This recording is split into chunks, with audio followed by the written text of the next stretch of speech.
Hey everybody, welcome back to our channel.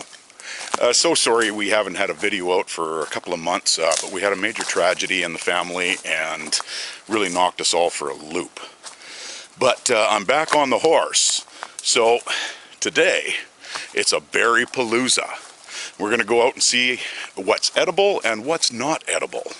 So come for a walk with me and see what berries we can eat and not eat. Well, we may as well start out with the big shooter. We have the Himalayan blackberry, Rubus armeniacus. And these guys are just absolutely delicious when they're ripe, of course. And you can take the berries and just flop them right on pancakes or waffles. You know, you can make syrup out of them, you can make wine out of them. And when you've got an abundance of berries like this, you totally can make wine out of them. And when the shoots are new, the meristematic growth, you can eat that, make them into tea, put them into a stir fry, put them into a salad. They're actually not bad. But yeah, these guys are right in your face and delicious, but full of vitamin C, vitamin A. They're just really, they've got a lot of antioxidants in them as well. So it's just all around good for you. But not every berry that you find is going to be so obvious. Sometimes you got to kind of look for them. Like these guys here, which are in behind some bushes. I know they're here because I saw them the other day. So these guys are the trailing Pacific blackberry, Rubus ursinus, and they are also very delicious. But like I said, they're always hidden in amongst grasses and different bushes and whatnot. And they have pretty much all the same goodness that in them that's in the Himalayan blackberry and the cutleaf blackberry. And we'll be getting to the cutleaf in a minute. But we've got other ones to do. But also, bushcraft tip of the day. Here's one of the blackberry vines right here. These guys are quite tough, and if you strip all the thorns off of them, they make a great rudimentary cordage. So if you're building a cabin or something like that, you can just look into the bush and you're going to find some. Strip them down and you're good to go. I'm not quite sure what little dog's barking at. It might be a deer. And just above here, we have the snowberry, or waxberry, or corpseberry, or snakeberry. The First Nations called it food of the dead, or spirit food. They had many, many uses for it, but its Latin name is Symphora carpos albus. So symphora means to bear together or intertwine, and carpos means fruit, and albus means white. So white fruit that bear together, as you can see right here. Now, my mom used to always say, those white berries will kill you dead. Well, no, they'll definitely give you GI upset, and you'll be definitely vomiting and stomach cramps and all that kind of stuff if you have too many of them. But not all things out here is meant to be eaten. Some of it's meant for medicinal purposes. So these guys have saponins in them. And in high concentrations, they can give you all the things that I just finished saying. But in low concentrations, they can actually help the human body. They can actually help fight against cancer, and they can lower your cholesterol. They bind the cholesterol in your body, and so it passes through your system instead of staying in there. Now you can make teas out of these for like an eye wash, or if you've got a fever. The First Nations had many, many uses for them. And they're just, you know, like I said, you can eat a couple of them. They're not going to hurt you. It was actually documented that one fella had a headache for a couple of days, and he took 2 of these, and within 45 minutes his headache disappeared. He didn't chew them or anything. And then he told a friend to try that when she had a headache, and she did. She took 2 of them, chewed them up, and she went, oh, those are not good, but swallowed it nonetheless, and within half an hour her symptoms went away. Now these guys aren't highly sought after. They don't have a lot of flavor. I do find that they have just the slightest little sweetness to them. It's almost a kind of, I think the best way I can explain it is artificial sweetener sweet. It's weird. But they're not even sought after by the birds. They're left until the very last when there's no other berries or anything else around. And that's when the birds will normally take them. But, oh, one other thing the First Nations used them for was they would crush them up and use them on a rash, or if they had a sore or a cut or a wound. And they used it for antiperspirant and also shampoo. So, yeah, lots of uses for the plant that you can't really eat. And then just above the snowberries, we have the oval leaf blueberry. And this guy is Vaccinium avellifolium. And yeah, the berries are pretty much done right now. I should have got to them about 3 weeks ago. They were, I should have filmed it about 3 weeks ago, I should say, because I did try a few, and they were so sweet. It tastes just like blueberries, regular ones you buy in the store, but yeah, super, super sweet, even sweeter than they are. But these guys are pretty much dried up, and they have all the same nutrients in them that your cultivated blueberries have. They have antioxidants, anti-inflammatory. They got A and vitamin D and vitamin E in them, and C as well. You know, but it was actually, by the looks of things, it was actually a pretty good berry year. I just missed them all, and it looks like so did the birds. But you can see how dried and shriveled these little fellas are. But yeah, they don't have as much flesh on them as the cultivated blueberries, but you know, you're going to find that with most wild ones. There's a couple of varieties of the oval leaf, but they are actually Sakhalinense, that's in Russia and Hokkaido, Japan, and the Applanatum is also in Japan, but not in Russia. But yeah, just I so wish I had filmed these 3 weeks ago. But you know what? You snooze, you lose. That's what happens. So we're going to move on. Now we've already done the Himalayan and the trailing Pacific blackberries. These guys are the cut leaf blackberry, Rubus laciniatus. You see the leaves are quite a bit different. These guys are always a good couple weeks behind the Himalayan blackberries, but they have just a very unique flavor. However, they still have all the good stuff in them that the other blackberries have, the vitamin C, vitamin A, vitamin D, they got all the good stuff. But like I said, these guys just take an extra couple of weeks to do their thing. And as a matter of fact, I have both the Himalayan and the cut leaf growing right side by side. I'm really not into getting another thorn in my hand, but here we can put them kind of side by side here and you can see the difference. So the cut leaf are the dark guys there on the right hand side, and the left side are the more oval leafed, which is the Himalayan. So yes, there are some differences, but again, have all the same goodness in them. I just can't wait for these guys to ripen up. Hurry up and wait, they said. Hurry up and wait. And the last one in this set here is the Western Mountain Ash. Now this guy is Sorbus acuparia, and this one is a volunteer. We don't have any of these in the neighborhood, on the property, or anywhere around here that I know of. But people do have them as ornamentals in their yards, and I would think that probably a bird came out and pooped one out here. So these guys are pretty neat. I remember when I was younger, again, my mom always said, those orange berries will kill you dead. No, they won't. They actually won't kill you dead, but they are extremely bitter. I just had one, and it's like pucker up buttercup. But they're so high in vitamin C that they actually used them to treat scurvy. And I know that they also used it for tuberculosis or any kind of lung infection and things like that. And of course the birds love them too. And like the arbutus berry, if you wait for the first frost, second frost, they start to get like almost red. And they start to sweeten up then. And you can actually make them into jellies or jams at that point. Now they have a natural preservative in them, sorbic acid, which actually also helps in the human body in aiding in fat metabolism. Alright, so we've got this, I'm shading these with my baudet. These are the berries. And again, like I said, they're just bitter. The birds love them too.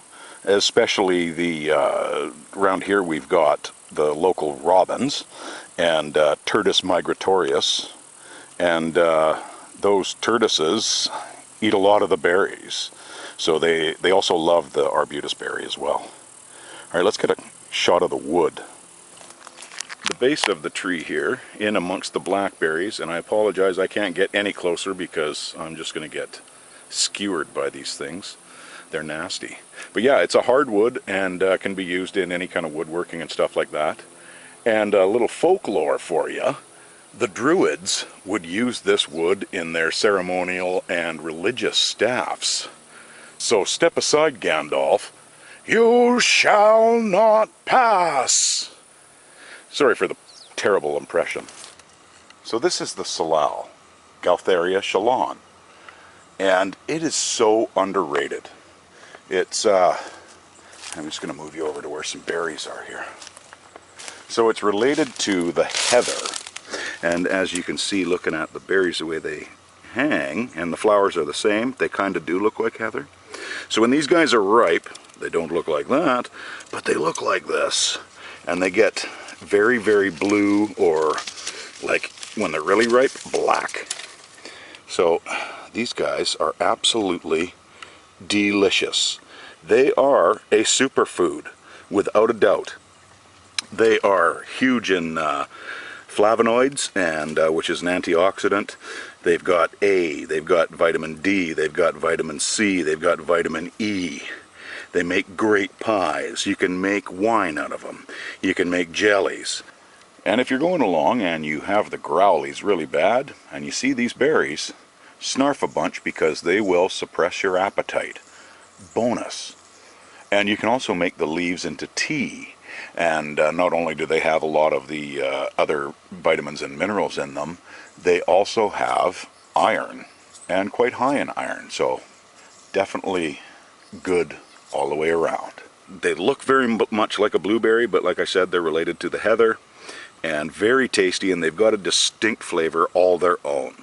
It's kind of blueberry-ish, but it's not. It's just got its own flavor, like I said. Very, very yummy. And the plant is used a lot in flower arrangements. So if you're buying flowers at the store for your missus or your mister, you can, you'll probably find some of the young plants mixed in with the bouquet. It has been an amazing Oregon grape berry year. Look at these things. They literally are bunched up like grapes. This is Berberis aquifolium, or Mahonia aquifolium. The aquifolium means spiny leaf, and just like the Ilex aquifolium, the English holly. These, and it's growing right next to the dwarf Oregon grape, which is Berberis nervosa, or Mahonia nervosa. Now these berries are full of vitamins A, vitamin C, vitamin D. They've got antioxidants, and they'll make a nice jelly, they'll make a nice vinaigrette, they even make nice wine. They're a little bit on the tart side, but if you've got dry mouth when you're walking down the trail, pop a couple of these in your mouth and chew them up. Delicious. I normally spit the seeds out to proliferate the plant, which they really don't need much proliferate. They don't really need much proliferation because the birds and everything do it for them. But yeah, if you've got dry mouth, pop one in, your mouth will start to water and you'll be much better. And these are the berries of the nervosa, or the dwarf. As you can see, these are the leaves. A little different from the aquifolium. But they're the same. The berries are almost identical. They have all the same stuff in them. The only difference, I find, is that the dwarf are a little bit more tart than the taller version. And there's less seeds in the dwarf as well. But both taste exactly the same and are delicious and have the same nutrients. Oh yeah, quite a bit tartar. Oh. Wow. But flavorful. So nice. But yeah, fabulous year for the Oregon grapes. So we're right by the lake here. I hope it's not too windy for the recording. But this is where the junipers grow. This is Juniperus monosperma. and that's because it has one seed. And I know what you're thinking. Well, these berries are used for gin. Well, of course they are. But that's mostly on the Juniperus occidentalis, which is a lower shrub, and they have larger berries and more seeds, because this one has the one seed, monosperma. But they're not only used for gin. You know, you can also chop it up and use it as a rub on meat. You could put it in soup or stew for a little bit of flavoring. Now the First Nations used to chop them up and then chop up meat and throw it in a cleaned out deer stomach, and then they'd roast it. Well, it kind of sounds like the First Nations version of haggis to me. Sheep's belly stuffed with innards and blood. But yeah, these guys are more than just gin, by the way, and food. They're really good for if you took the leaves and you made a tea out of them. You could use them for, like, if you had a loss of appetite or stomach problems. It's good for constipation too. I know that the First Nation pregnant ladies would actually use it before childbirth to relax their muscles. But it's also good for kidney health, and you know, it's just that there are a couple of toxic junipers, so please know your plants and your trees before you start harvesting and ingesting. But yeah, these are pretty amazing. They got a 2-year life cycle. These guys, you can see these ones are kind of finishing off, and these guys are just starting out. So pretty wild. Another berry in our Rolodex. And just above little dog here, we have the Madrone, or arbutus. Arbutus menziesii. And these are the berries here that are very unripe. But when they are ripe, they're kind of an orangey color. You can make tea, you can make a non-alcoholic cider out of them. You know, they're just tasty. But you know, if you got a sore throat, you can actually chew up the leaves, try and find some younger ones, kind of like these ones here, because they get kind of waxy and stiff. But they're great for colds and inflammation in your joints. So if you got like rheumatism or rheumatoid arthritis, you probably could do that.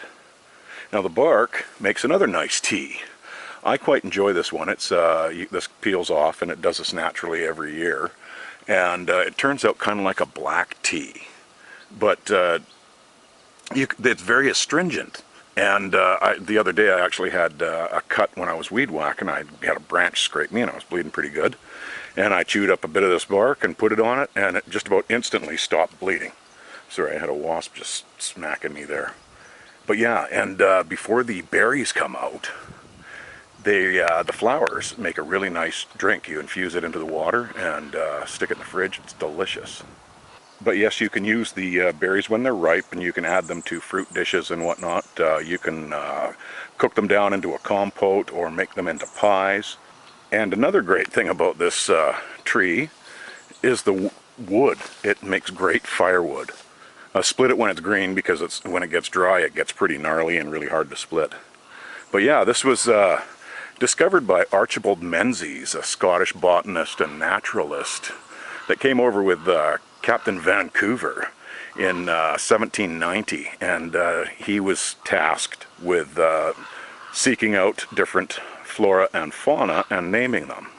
And this is one of them, Arbutus menziesii. Awesome. And this is a really nice little trailside snack. These are the red huckleberries, Vaccinium parvifolium, and they are delicious.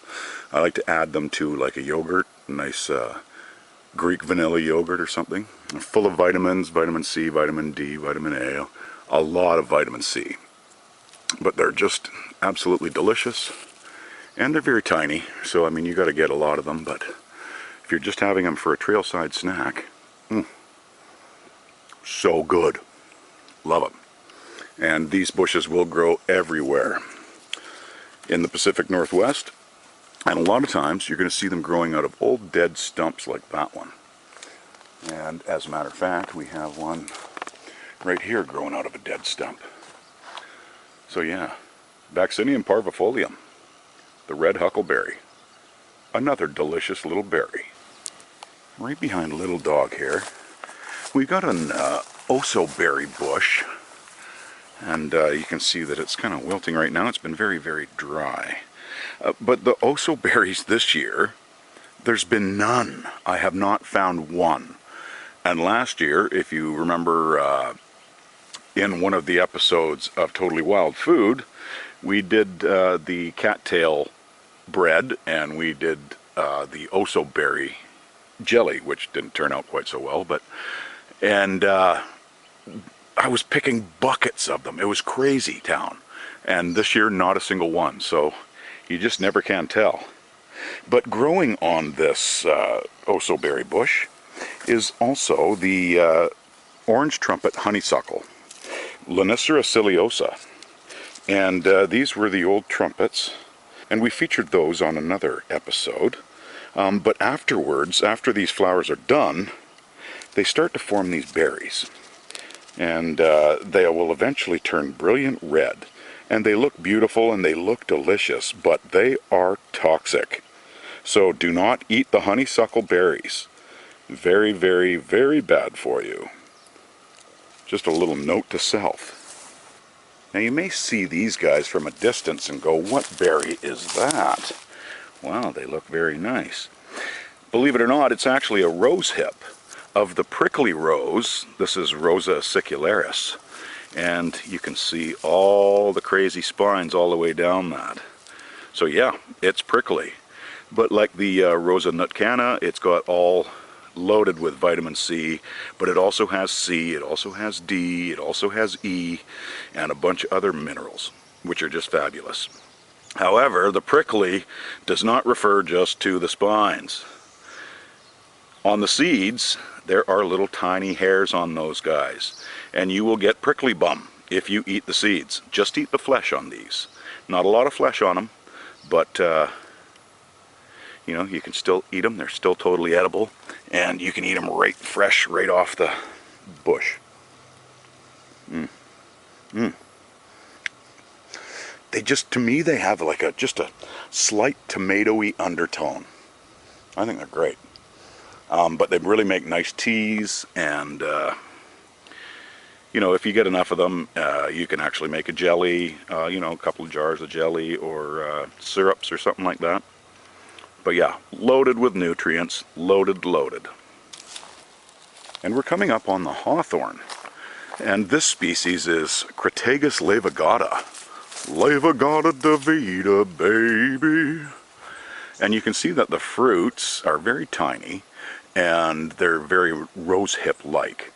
Now these guys are actually full of flavonoids, which have an antioxidant effect. And they've been used, the leaves, the flowers, and the fruit have been used all the way back to the 1st century to treat heart disease, if you can believe it. It improves blood flow and circulation too, which is pretty awesome. You know, you can pretty much cure all of your ailments out in the forest because everything has something good in them. Even the bad things sometimes have something good in them. But these ones are good all the way through. As a matter of fact, I believe all the Crataegus genus, their fruit, are all edible. So, pretty neat. This one didn't have a lot of flowers this year, so it's got very few little berries, as you can see. But there's a few scattered around here, and we're just going to wait for them to ripen up before we can start stuffing them in our yap. But yeah, you can make jellies out of them, jams, you can make syrup. Pretty great, pretty great. Now most of the times when I see the fall Solomon seal, there are no berries left because both the deer and the birds get a hold of them. This is Meanthemum racemosum, and these berries, they're full of, you know, vitamin C and all the good vitamins, but once they get ripe, like this red one here, they are, oh my goodness, so extremely sweet. Absolutely phenomenal. And then their pit is, you know, it's quite large. So there's not a lot of flesh on them, but you can see the transition here when they're all spotted and they're not quite ready as compared to the ones that are ready. And I'm gonna grab another one just because they're so yum.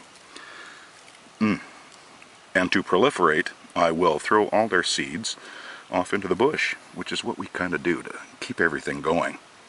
But when these guys are young, you can actually, when they're just kind of furled up and coming out of the ground, they can be really good in stir fries, they can be good in salads, and they're just, you know, they kind of taste somewhat like asparagus. But yeah, so these guys, the false Solomon seal, very delicious. And if you could find enough berries, you might be able to make something out of them. I find, for the most part, these guys are just trailside snacks. And these guys are almost done. These are the thimbleberry, or Rubus parviflorus. And they've got a very, very delicate and soft, fuzzy kind of berry to them. And they are, again, delicious. And you can see that they've got quite large leaves. And this is in comparison with my hand here. And they, again, are related to the raspberries, like all the other Rubus are. And these ones are just about done. But I wanted to get a shot of these beautiful things and eat one. Oh yeah, just a slight tart undertone, but they just got full of flavor. Very awesome. Alright, we've got to catch up the little dog. She's gotten ahead of me here. And these beautiful beasts, side by side, are the English holly, or Ilex aquifolium. Now you may recall the name aquifolium when we were talking about the Oregon grape. So aquifolium means spiny leaf or holly leaf. And here is an example of a Oregon grape leaf right next to the holly leaf. It's quite similar. Now these are the berries, and you can see that this one's actually ripening up quite well. These ones are not quite there yet. So like the snowberry, these have saponins in them. But with the snowberry, they have low amounts of saponins in them, and these are very high in saponins. So saponins are going to actually inhibit your cell growth, and they can cause vomiting and diarrhea and just all around GI upset. So you don't want to eat the berries. But the leaves you can actually make into a tea, and they're good for swelling, they're good for rheumatoid arthritis, things like that. Chest congestion as well. Now here's a neat little thing about the holly, is they have both the female and they have a male plant. So if we look at the male leaves, they don't have all the spines down the side, they just have one at the tip. So we're going to pop one of these off, and we're going to put it right beside one of the spiny leaves. So you can see the difference right here. So this one here, the single, is the male with just the one spike, and this is the female. Amazing. The birds love these. Not good for the humans though, so keep away from this one.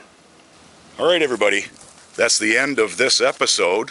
Thank you so very much for watching, and to all my subscribers who stuck around after my little hiatus, thank you so much for sticking around, and I hope that I have earned back your subscriptions for the ones who left. Thanks so very much. Take care, and we'll see you next time.